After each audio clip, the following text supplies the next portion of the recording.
Welcome to our Log4Shell practical tutorial with NCL. You are now watching part 2 of the Log4Shell video series. In part 1, we introduce you to the concept of Log4Shell, while in this video, we will teach you how to replicate the Log4Shell on your own device. Before we start, you need to clone NCL client GitHub repository into your device. If you haven't done so, please head on to the video on how to do that in the description below. Once you have cloned the source code, navigate to the client directory and tag ls to see all the files you have in your directory. If you notice, there is currently no image to execute the code. So, in the same client directory, type the following command: python 3.9 -m venv. Now, if you type ls again, it will show venv as an image. To activate the virtual environment, type in the following command: source venv bin activate. Next, install the required dependencies by typing the following command: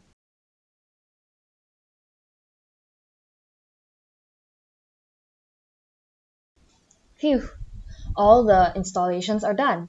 Now we are moving on to using our installed client. To run the client, type in the following command: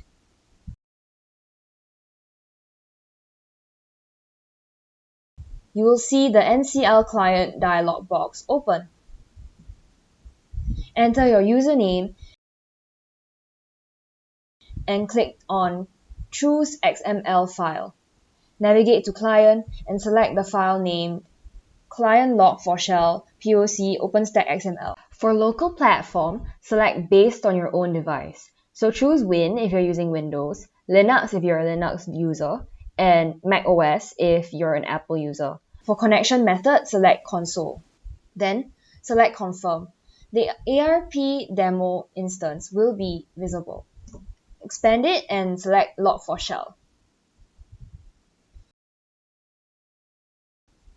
A dialog box will open asking you to enter your password. Enter Log4Shell as your password.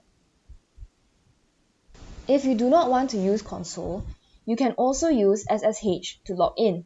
However, it will show you the bad host key message. Now, let's get back to the NCL client dialog box. You can click on Tutorial to get an introduction to Log4Shell, as well as proof of concept to understand the vulnerabilities of Log4j. The tutorial also gives you instructions on setting up and running the virtual machine. Read through the instructions at your own pace before we move on to the next phase. Congrats! You have finished setting up the Log4Shell. Now, you can go to part 3 of the series, where we will demonstrate how to execute the Log4Shell.